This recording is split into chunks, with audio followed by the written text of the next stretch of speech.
So we will learn about unions. So unions are much very similar to structures, and that's why we will study about union, and it's very similar to structure in how we declare it, but there is just a small difference. So the keyword used is union itself, and let's see. So if we write union item and int m float x char c, and then so this is the union item, and if I define item, so union item I1. So when I define this, and similarly if we had parallelly, let's say we had a structure also. So let's say we define struct s item, and we had int m float x and char c, and we defined struct s item s1. So now let's see what will be the difference. Let's assume so that item int is of 2 bytes, float is 4 bytes, and char is 1 byte. So what will be the memory structure of a union? So in terms of, we know about structures, so it will be kind of 2 bytes will be there. So if it is 100, so 101, so these 2 bytes will be for int m, then 4 bytes, so 102 till 105 will be for float x, and then 1 byte, which is 106 for char c. So total of 7 bytes were required, but let's see that for the structure, for the union now. So for the union, so what it does is that union just represents one of the items amongst all the three, or among all the set that is given in the union. So the highest, so this is 2 byte integer, this is 4 byte, and this is 1 byte.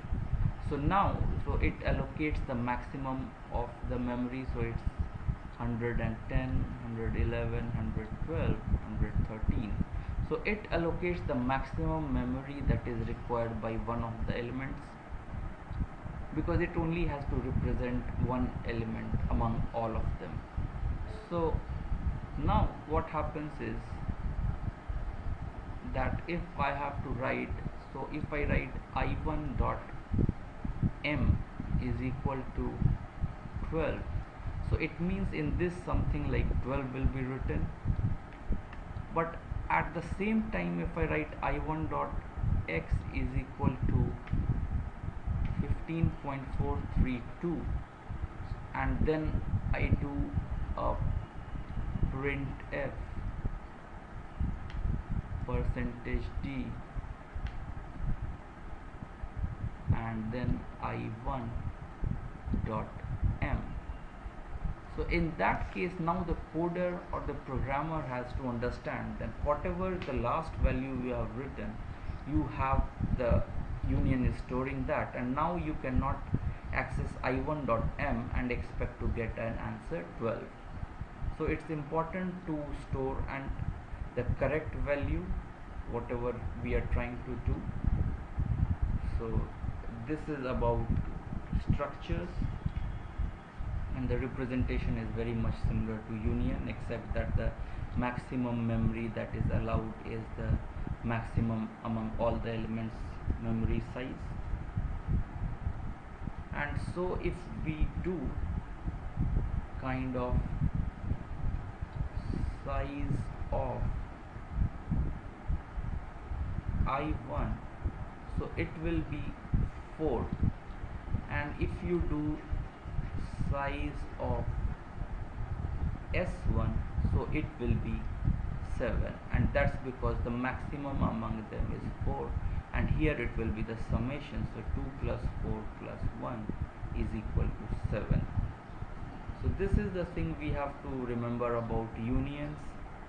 So the next thing that we are going to study is just the last is the bit fields. So what are bit fields? Now again, if we have a structure, so it basically saves memory for us. So if we have structure tag name, so integer we know that it has 2 bytes or 16 bits, but what happens if we are representing a number that is maximum value is 32 and minimum is 0? So it's kind of, so maximum is, so let's say I want to represent a number which is ranges from 31 and another number n which is from 0 to 7, and the third number is p which is from 0 to 15. So one thing is that okay, I don't care about the memory, so what I can write is struct, so collection, and then I can do int n1, int n2, int n3. So now space wise this is now 2 byte, 2 byte, 2 bytes, so it's 6 bytes, which is huge. But what bit fields does is if I write struct collection1 and int, so here I write, because I know it's a positive number only we can use bit fields, so I write unsigned int m, and then I give it that okay, I will be just using 5 bits. Then I write unsigned int n, and I'm using just 3 bits for it, and unsigned int p, for which I'm using 4 bits. So this way what happens is that I'm now using only 5 plus 4 plus 3, so 12 bits I'm using, and I'm saving lot of space. So in fact the computer memory is in bytes, so it will be using 2 bytes.